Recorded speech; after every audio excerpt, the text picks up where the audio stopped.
All right, today with us on our Franklin Community High School Career Exploration Project, we have with us Heather Tallman. She is the Program Director of Indiana Grown. Heather, thank you for joining us. Thank you for having me. Now, nobody knows this, but Heather just told me that everyone is gone from Indiana Grown right now, so she is taking over everything. So the fact that she's here right now is even more impressive. So once again, appreciate that. Just kind of talk about your current role and how you got to this role. So I am the program director, so I oversee day-to-day operations of what we do. That is the stuff that's not so fun, like keeping our budget and making sure that we are meeting our programmatic goals. And what that means is we are here to market and promote all agricultural products that are packaged, raised, grown, and produced within the state of Indiana. And so we do that through online content marketing and our website, where people can put up blog posts or we write stories about them. But we also have events. We also pitch them out to the media. So a lot of our members are in TV segments or in print media, and that is media that we help them secure. And then we have events. Every year we have an event on Monument Circle in Indianapolis, and that's like a one-day farmers market that we host, and it's very fun. And then we do a lot of outreach at the Indiana State Fair. And so those are just a few of the things that we do. And so I oversee all those aspects of our program, and there's just a lot of day-to-day, office work that goes into this other than site visits and visiting farms and traveling around Indiana. Yeah. So how much are you, what percentages do you think you're in your office compared to being like on the road? Well, in a normal year, I would say I'm probably in my office one day a week, and I probably would drive, about 1,000 to 1,500 miles a week visiting farms. So one day I could be in Evansville, one day in Bloomington, one day in Goshen. But right now, and for sure the last 10 months, I have traveled very little just because of what's been going on. Saved you a lot of gas money, or at least the Indiana Grown probably a lot of gas money. Certainly, it has. So what kind of training and education did it take for you to get to this role? So before I came to work for the Indiana State Department of Agriculture, I actually worked in special education. I worked grades 3 through 5, minimal intervention, and I loved being an educator. I also, at the same time, wrote an article for the Daily Journal. It was very fun. It was about food and family travel. And that article became syndicated throughout Indiana, which just means that it was carried in other newspapers on the same day. And I was doing that for fun and for free. And just to kind of promote my food media website where I wrote recipes and worked with Indiana farmers and brands to talk about what they do. And so I grew that larger into a larger audience. And about that time, I started to expand the work that I was doing. I heard there was a concept that was developing called Indiana Grown at the state level that was very similar to what I was doing on the side. So I formally retired from education and started working for the state. And so I left teaching in 2013 and started working full-time for the state in 2015. Ah, so you started off in education, but then you left and went into the agriculture business. And I mean, obviously with your role in the newspaper, you've always had kind of an interest in, I guess, growing and the just the way that the way you can I don't really know what I'm trying to say. It's in my head, but like the path that maybe food takes or that crops take. So what kind of led you in that direction? Well, there are a few things that I know. And one, everyone has to be a fluent reader, writer, and speaker, no matter what they do. So whether I'm speaking to a group of students or I'm speaking to a group of people about a corn crop, there are similar skills involved. And so you just translate those one set of skills from one job to another. And I've always had an interest in telling the story of a product or a farm or a family. And so I like to know about those things. I'm very interested in the culture of Indiana's ag stories or agritourism. And so that's kind of where the interest has moved me to this place now. So I still feel like I'm kind of teaching. I'm just teaching different people in a different platform in a different way. It's just, it's similar yet different. I gotcha. So as far as the job, you're obviously passionate about this, and so you do enjoy it. What are some of the things you enjoy most about it, and what are some things like you may not necessarily enjoy as much about it? Well, I'll start with what I don't love. I am not a fan of spreadsheets. I don't like making them. I don't like reading them. I don't even want to hold one in my hand. But in my everyday job, I have a lot of spreadsheets and tracking that I have to do. So that's one thing, but that's a very small part. But the great part about my job is I meet a lot of fantastic people. I hear a lot of great stories. I get chosen by some of these farmers to be trusted with their farm story to help them grow their business. And I think that's a very special thing to be trusted with that. So I take that very seriously. And I take the responsibility seriously. So every day I'm responsible for over 1,700 members. And so all my decisions have to be to the betterment of what is good for our members, and am I a good steward of agriculture? Yeah. So, I mean, that's got to be, just as someone who is a former journalist, cool for you just to hear all these different stories of the different farms that you see.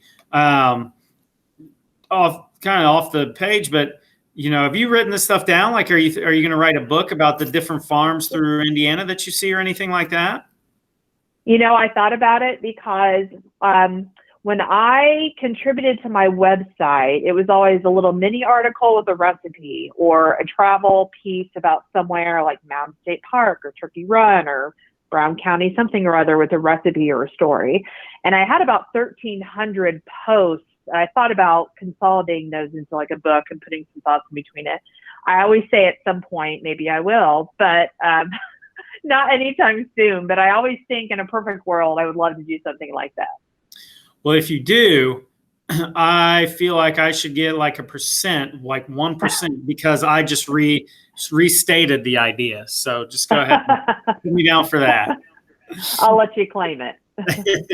So as far as the role, and even not necessarily even your role, but just a role in agriculture, what type of person do you think would be successful in this, and what type of person would not be successful? And even would not a whole lot of knowledge of agriculture right now be a hindrance, or is it something that they could grow into?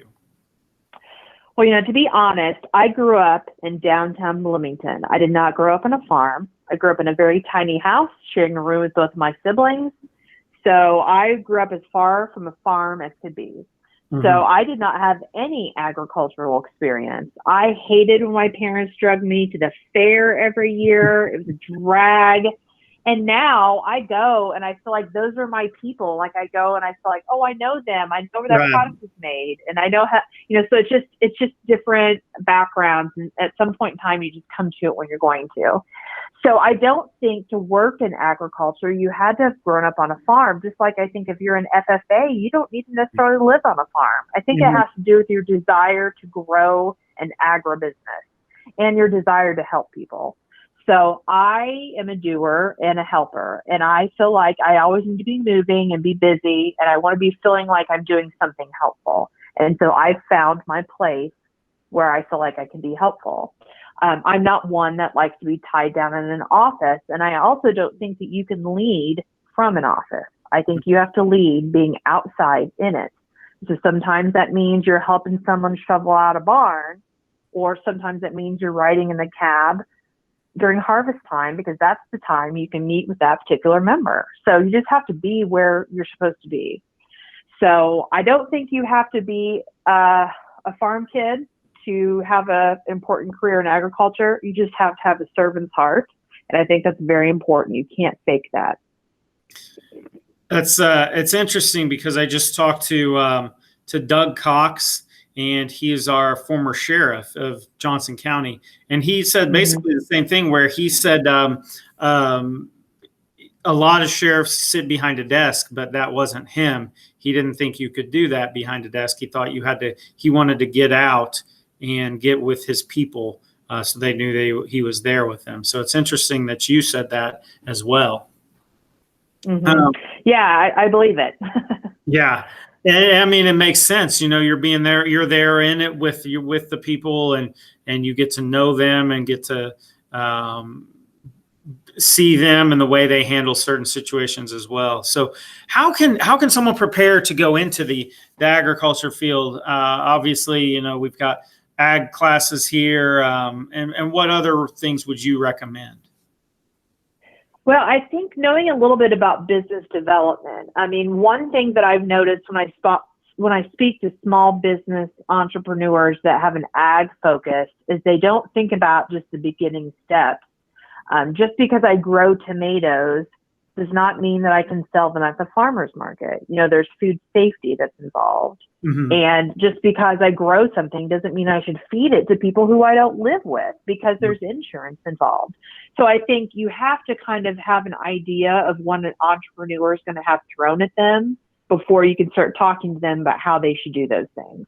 And so I feel like that, kind of getting some internship time with small business development centers or county chambers or tourism entities or anyone that's talking to businesses about how to grow is very important, or just being observant. And I'll say, this is not very scientific, but there are a few things that I've listened to hear real entrepreneurs talk about how they've done it. They're super scientific. I've watched a lot of Shark Tank. I know it may sound crazy, but they're real people, and granted it's on TV and it's like reality TV, but it's really interesting to see these products and how it's judged on such a massive scale and how it gets there and what their story was. And then I also listened to how I built this on NPR, because some of the greatest brands that we use every day had very small, scrappy starts. And I think it's very inspiring. And I think about some of these stories all the time. I think it's important for people to realize that even big brands got very small starts somewhere. And so you can't compare yourself to those big brands because they all had a very meager beginning. So I just try to keep those things in mind. And that's some of the advice that I give to someone who's thinking about getting in this field. That's awesome. Yeah, there's just so much to learn and so much you can learn. And so it's always just keep going, keep looking at different approaches to it. So last question here, get you out on this one. What is some general advice that you have for a high school student? Just any kind of general advice you may have. Gosh, my path to a career wasn't very traditional. I didn't go straight from high school to college. I had to go as I could afford it. And maybe I was also pretty young for my grade. I graduated very young. I think the second youngest in my class. So maybe I just needed a minute before I went right to college. So I think you have to know what your career path is, and not everyone is the same, and be okay with that, and know that, that you shouldn't compare yourself to other people. You should do what feels right to you and what works for your family, and that, you may do several different things before you land on what you finally are going to be. I'm 44, and I feel like for the last 5 years, have done exactly what I'm supposed to be doing. I'm very happy with my career. I'm challenged every day, and I feel like I have a purpose. It took me a while to get to that place, and I think that that's okay. And so I think as long as people realize that you don't come out of your training or college or whatever you do post-graduation, you're not going to find your first perfect job. I mean, maybe you will, and I think, good luck. That's great if you do, but you might not, and that's okay. Yeah, that seems to be the theme that a lot of people have said as far as their advice is, hey, you got to be patient, and may not what you're doing, what you think you may want to do may not be what you do. So it's interesting to hear that. Heather, once again, thank you so much. Heather Tallman, the program director for Indiana Grown, has joined us, and we just appreciate your time. Thank you so much. All right.